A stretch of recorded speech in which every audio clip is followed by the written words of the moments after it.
Dan firman Tuhan yang ingin saya sampaikan pada kesempatan ini adalah ketaatan itu penting. Mengapa penting, saudara? Karena dengan itu saudara kita ditinggikan oleh Tuhan. Haleluya. Yesus Kristus sudah menjadi contoh kepada kita. Bagaimana menjadi taat? Bagaimana menjadi taat? Kita baca di dalam firman Tuhan Filipi pasal 2.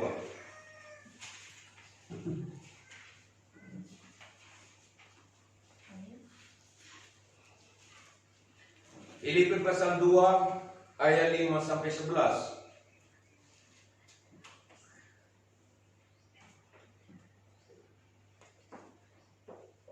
Filipi pasal 2 ayat 5 mulai, hendaklah kamu dalam hidupmu bersama menaruh pikiran dan perasaan yang terdapat juga dalam Kristus Yesus. Ayat 6. Yang walaupun dalam rupa Allah tidak menganggap kesetaraan dengan Allah itu sebagai milik yang harus dipertahankan. Ayat 7. Melainkan telah mengosongkan dirinya sendiri dan mengambil rupa seorang hamba dan menjadi sama dengan manusia. Ayat 9. Dan dalam keadaan sebagai manusia, ia telah merendahkan dirinya dan taat sampai mati. Bahkan sampai mati di kayu salib. Ayat 9.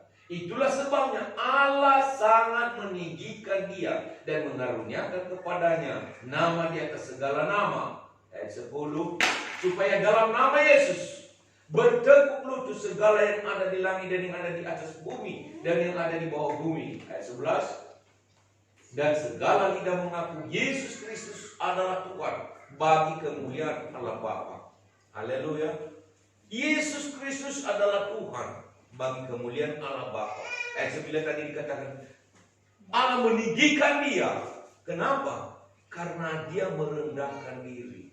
Walaupun dia ada di singgasana sorga, dia turun ke bumi merendahkan diri dan mengambil rupa manusia, menjadikan dirinya manusia yang hina. Untuk apa? Menyelamatkan manusia. Bahkan dia taat sampai mati di atas kayu salib.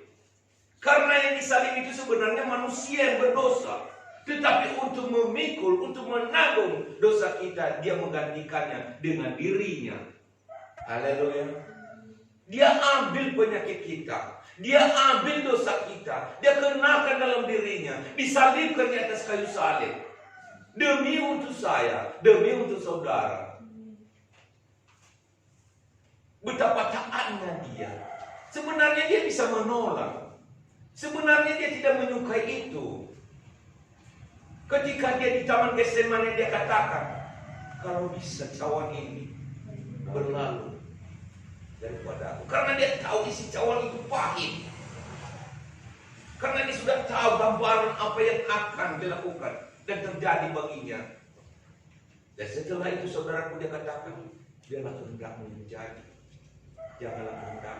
Walaupun dia sakit rasanya. Tidak lama kemudian datang prajurit-prajurit curi Romawi, menangkap dia, menggiring dia ke hadapan Pilatus. Di situ dia diperlakukan tidak baik, tidak enak, tidak menyenangkan. Yang ditanggungnya itu siapa? Kesalahannya bukan. Dosanya, perbuatan yang jahat tidak. Dia adalah orang kudus, sekudus-kudusnya, terkudus. Sesuci-sucinya, tersuci. Tidak ada yang sama seperti dia. Haleluya.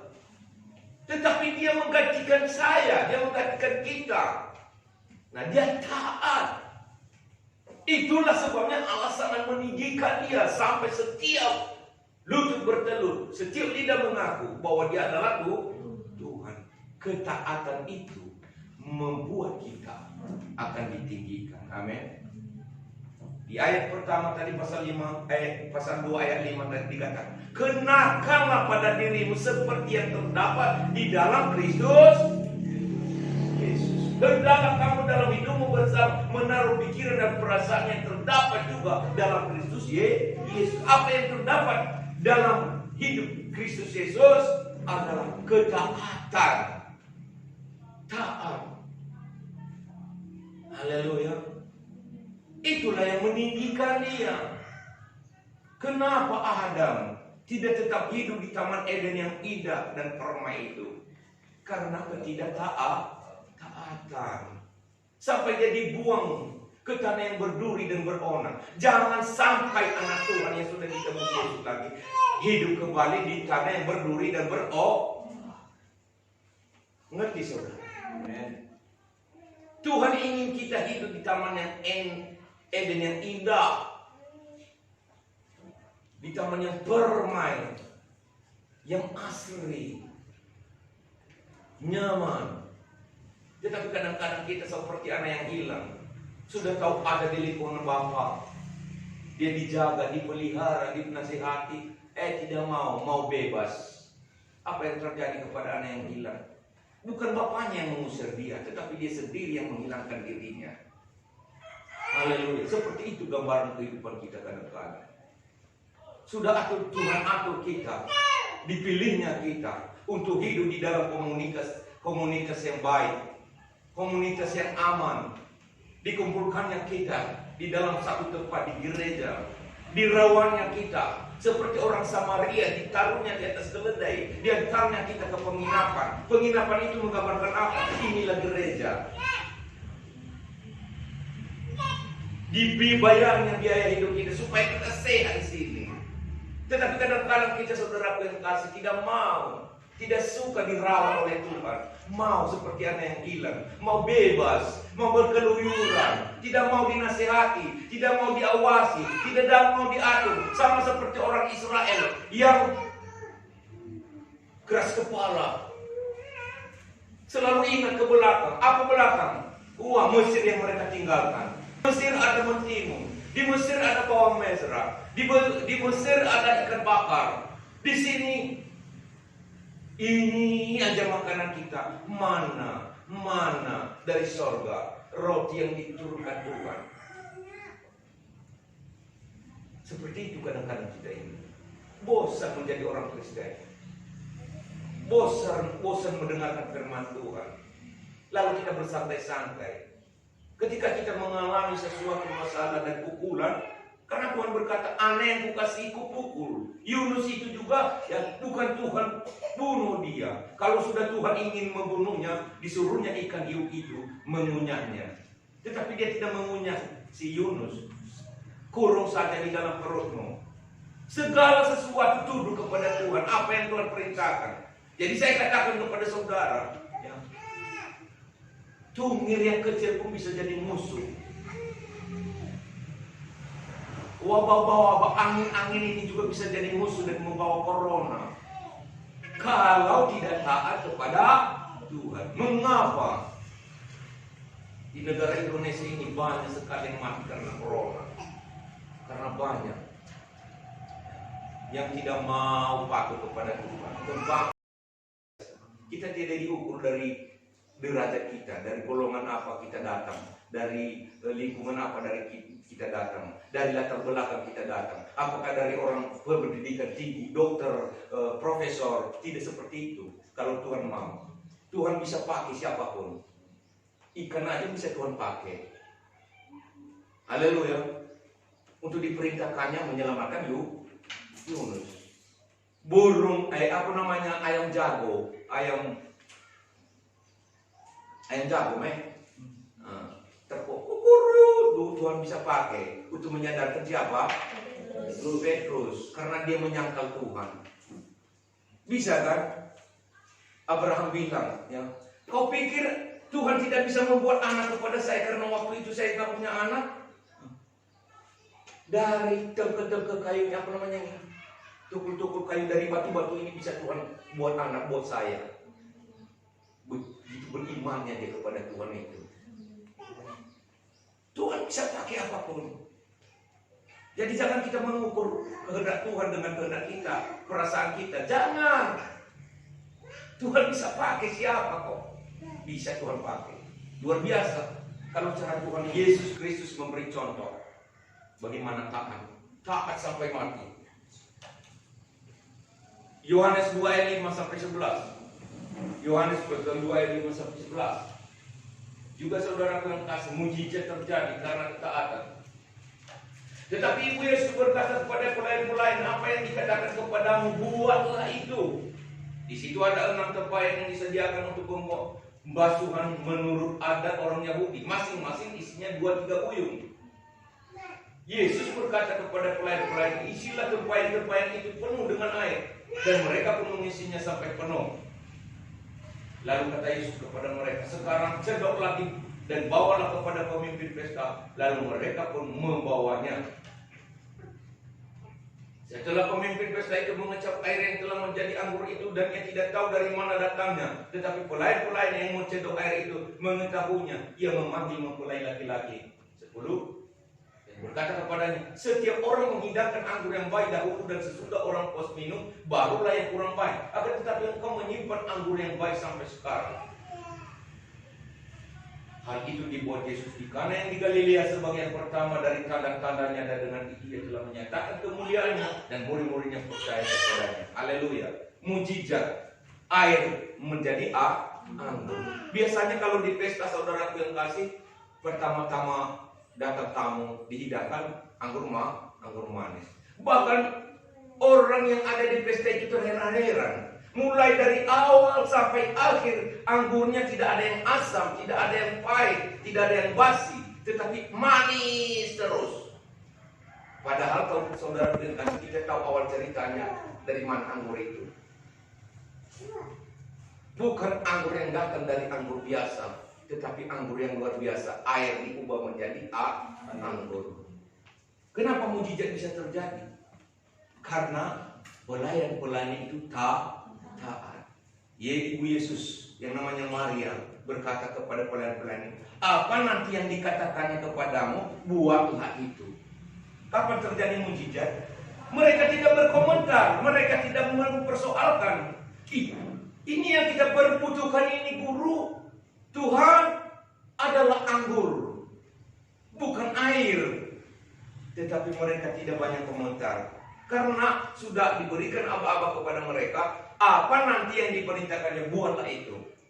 Lalu di situ ada tempayan-tempayan yang digunakan orang-orang Yahudi untuk pembasuhan kaki. Kalau mau mereka masuk ke ruang pesta itu, membasuh kaki, tuangkan air-air itu dan isi air lagi, air yang baru. Haleluya. Nah, ketika mereka isikan tempayan-tempayan itu, ada 2 atau 3 buyung isinya, entah berapa ukurannya itu, saudara, berapa liter, ya. Entah 1 buyung itu berapa liter, nggak tahu. Akhirnya saudara yang kasih, mereka sedok, mereka cicipi. Ini tadi air, kok bisa jadi anggur? Kapan terjadinya mujizat? Ketika mereka taat. Jadi taati saja. Kalau itu kata firman Tuhan, taati saja. Haleluya. Puji Tuhan. Kadang-kadang kita ini kan banyak komentar. Entah jadi nanti, entah enggak. Entah berhasil, entah enggak. Bukan seperti itu kalau kita hidup di dalam Tuhan. Orang yang mau mengalami mujizat itu taat saja. Kalau manusia yang menyuruh kita, bisalah kita hitung-hitungan. Tetapi kalau Tuhan yang menyuruh kita, itu maka saudara yang kasih dengar-dengaran suara Tuhan. Haleluya. Kalau suara Tuhan itu, firman Tuhan itu yang berkata kepada amin, kan itu klaim, kiawari, bahwa dalam doa, Tuhan, saya percaya firman-Mu ini. Saya percaya firman-Mu Tuhan. Saya percaya firman-Mu Tuhan. Saya taat itu, lakukan. Nggak usah banyak komentar. Olah boy saya nangkis lah, istilah maksudku. Kita ini nama pada-pada kau nangkis. Dalam kari, boleh. Oh Petrus, berbendera Petrus ngadu-ngadu sama Tuhan, guru. Dan tadi datang tukang pajak, mereka meminta pajak untuk bayar cukai rumah ibadah. Itu kan zaman Herodes itu dulu kan ada bea cukainya, kan seperti itu. Pada orang-orang Yahudi khususnya. Baiklah, bayar itu. Jadi dari mana uangnya? Pergi memancing. Nanti di ikan pertama yang kau ambil nanti, di dalam kepalanya ada 2 dinar. Haleluya. Luar biasa ya. Petrus taat, dia mancing. Diambil ikan itu yang pertama dibuka di kepalanya ada di dalam. Dia bayarkan. Luar biasa ya. Ada saja caranya. Kadang-kadang kita sudah terjepit. Dan itu sering kami rasakan, saudara, dalam hidup ini, dalam perjalanan membangun hidup ini. Kadang-kadang sudah habis akal, sudah putus asa, jalan sudah buntu. Lalu bagaimana lagi? Sama seperti orang Israel ketika dikejar-kejar oleh tentara Firaun. Dari belakang ada 600 tentara gagah perkasa naik kuda bawa tombak. Lalu mereka sampai di Pihahiro. Pihahiro itu adalah sebuah jalan kecil, sempit. Di depan ada laut Teberau, laut Kolsum, ya, yang luas, dalam. Di sebelah kanan gunung batu yang terjal, sebelah kiri padang gurun. Itulah, ya, Pihahiro namanya. Dari belakang ada musuh yang mengejar-ngejar. Lalu orang Israel menoleh ke belakang lalu merasa ketakutan. Ya betul, siapa yang tidak merasa takut? Kalau saya pun ada di antara mereka waktu itu pasti ikut takut. Karena dari belakang ada yang bawa tombak. Yang mengejar adalah tentara yang gagah perkasa, yang sudah terlatih, Kopassus lah kalau Indonesia ini. Bagaimanapun mereka bisa kejar. Kalau mau lari ke kanan nggak mungkin gunung batu. Udah pernah melihat gunung batu? Ya, ling-ling. Ya. Kalau di belakang padang gurunnya otomatis kalau kuda mengejar kudalah habis. Di depan mau lari ke depan, laut terbentang luas. Ya gedap, tenggelam. Tapi bagaimana? Musa berkata, habislah kami Tuhan ini, orang Israel ini menjerit-jerit. Bagaimana ini caranya ini menyelamatkan mereka? Kenapa kau diam? Bukankah ada tongkat di tanganmu? Inilah kuasa urapan itu. Angkat tongkat itu di laut itu. Ketika dia mengangkat tongkat itu di laut, tiba-tiba datang angin timur dan membuatlah terbelah air itu, saudara, ke kasar dan ke kiri ke kanan, sehingga nampak seperti pasar yang diaspal ke sana. Suruh umat itu berjalan. Ketika mereka berjalan, terus angkat tongkatmu. Inilah si Musa. Ini gambar hamba Tuhan. Hamba Tuhan itu, saudara, yang kasih pekerjaannya doa. Doa dan doa. Dan mendoakan umat Tuhan itu supaya selamat daripada gonggongan, rongrongan daripada yang mengejar. Haleluya. Nah, ketika mereka sampai di tengah, udah mau sampai ke seberang, lalu Musa terus mengikut. Mereka sampai di seberang, lalu Tuhan berkata kepada Musa, sudah, turunkan tongkatmu. Maka kembalilah air menjadi bersatu. Sementara waktu itu, tentara Firaun ini sudah sampai di tengah mengejar. Apa yang terjadi? Tentara-tentara Firaun ini, saudara, gedap, tenggelam, tertutupi oleh air. Mujizat. Haleluya. Apa mujizat itu? Di saat kita terjepit bisa terjadi mujizat. Kalau kita mau mengangkat tangan kepada Tuhan dan melihat ke atas, jangan melihat ke kiri dan ke kanan. Kalau ke kiri ke kanan, mungkin saja bisa tidak ada jalan. Haleluya. Mau mengadu ke sana, kita disalahkan. Maka orang kok kisah. Bagai. Banci geluhmu bagaimana? Kan begitu ya. Ada saja kekurangan kita yang bisa dilihat teman. Ada saja kekurangan kita. Kalau mau cerita sama siapa kita? Ketika kita mengalami sesuatu kerikil-kerikil tajam dalam perjalanan hidup ini. Tetapi Tuhan berkata kepada Musa, sudahlah, nggak usah banyak bicara. Angkat tongkatmu, angkat tanganmu, lihat ke atas. Dan biarlah umat itu berjalan. Haleluya, saudaraku. Banyak sekali mujizat-mujizat terjadi. Hanya karena taat. Taat ya Bapak Ibu. Siapa yang kita taati? Oleh beku jabu ya. Kadang-kadang banyak yang taat kepada beku jabu. Suruh ban pesta galang-galang adalah tak ada biarnya tapi ada Tuhan suruh nak setiap berdoa ya pagi mana dah kue padahal sebenarnya hanya berat sekali. Tuhan kan tidak mau memberikan kepada kita pikulan yang berat ya.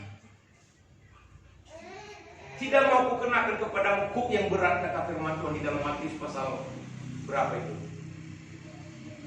pasal 11 kalau nggak salah ayat 29. Karena bebanku pun ringan. Kul yang kupasangkan kepadamu ringan. Tapi yang ringan itu pun kita anggap berat kalau dalam mengikut Tuhan. Tetapi beban yang diberikan dunia itu seakan-akan ringan kita rasa. Karena kesukaan kita, daging kita, keduniawian kita. Bayangkan saja kalau untuk berkorban bagi pekerjaan Tuhan, ya, wah, 100.000 itu sudah besar kali nilainya, saudara. Tapi yang Tuhan inginkan supaya takut kepada Tuhan itu adalah awal daripada berkat, awal daripada hikmat. Haleluya. Iya. Jadi ini saudara yang kekasih, mujizat terjadi di karena Abraham. Coba kita baca di dalam Kejadian 12:1-4.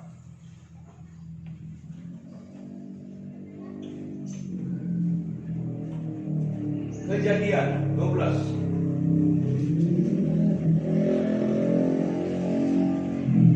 Berfirman Tuhan kepada Abraham, pergilah dari negerimu dan dari sana saudaramu dan dari rumah bapakmu ini ke negeri yang akan kutunjukkan kepadamu. Aku akan membuat engkau menjadi bangsa yang besar dan memberkati engkau serta membuat namamu masyhur dan engkau akan menjadi berkat.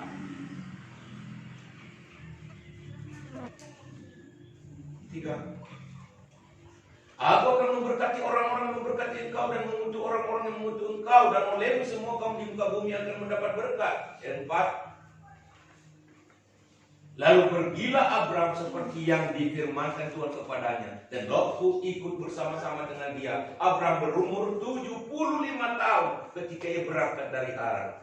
Berapa umur Abraham waktu itu? 75.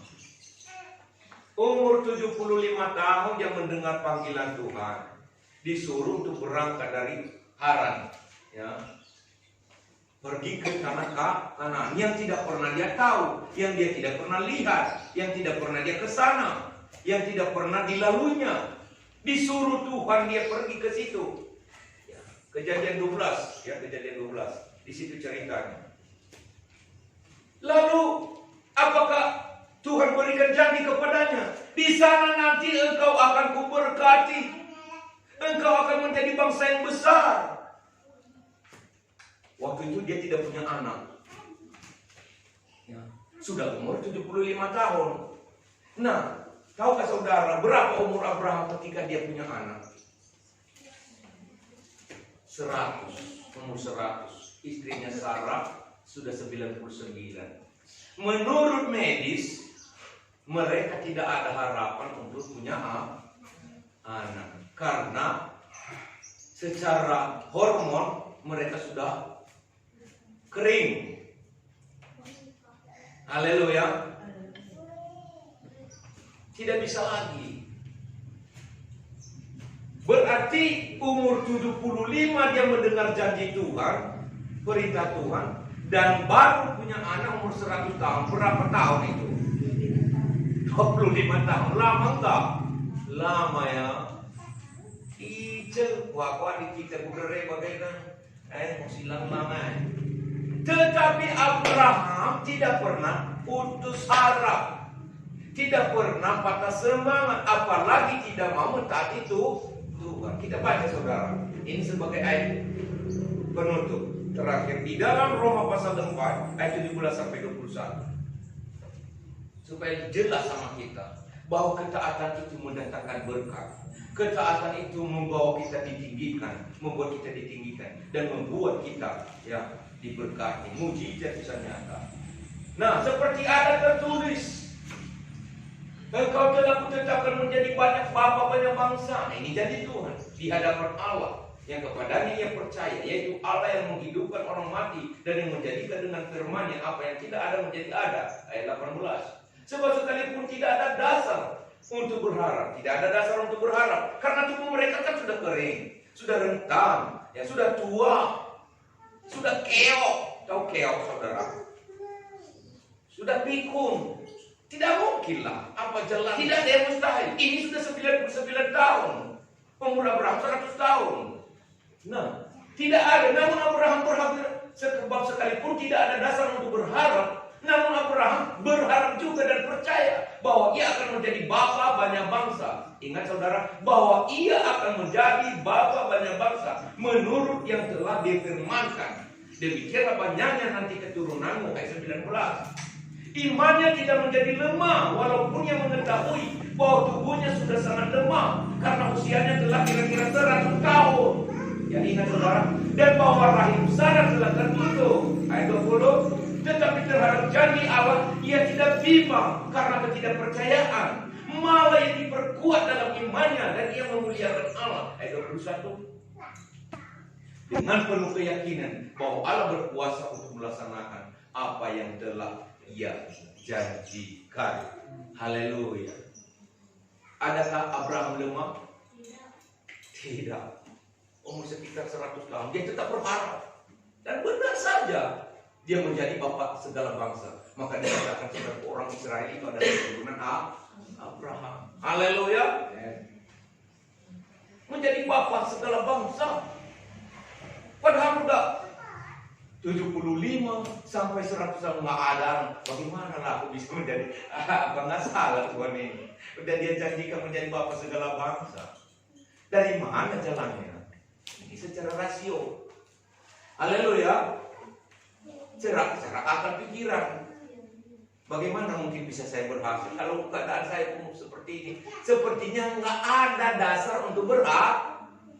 Tetapi Abraham berharap juga, tetap berharap karena dia percaya bahwa Tuhan sanggup melakukan segala perkara. Dari yang tidak ada bisa dia menjadikan itulah iman Kristen. Dan taati saja apa yang Tuhan katakan. Dia berjalan terus dari Haran. Dia tinggalkan rumah bapaknya.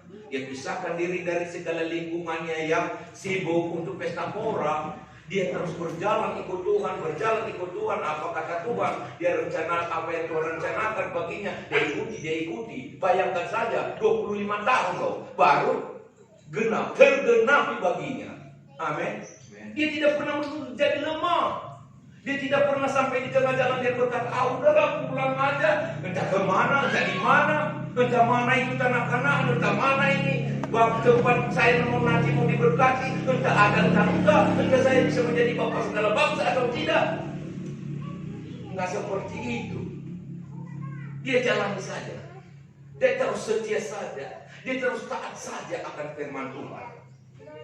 Dan betul sekali tergenapi baginya. Tuhan memberkati Abraham. Haleluya. Ketaatan itu saudara yang kasih mendatangkan berkat bagi kita. Kita mau saling mendoakan semua. Kita bersatu hati di sini mendoakan. Supaya jangan sampai kita mundur ke belakang. Yang lain sudah jauh maju ke depan, kita mundur ke belakang. Jangan. Biarlah kita terus memacu langkah kita. Hidup ini adalah kesempatan. Selagi kita sehat, mari kita gunakan untuk Tuhan, untuk pekerjaan Tuhan.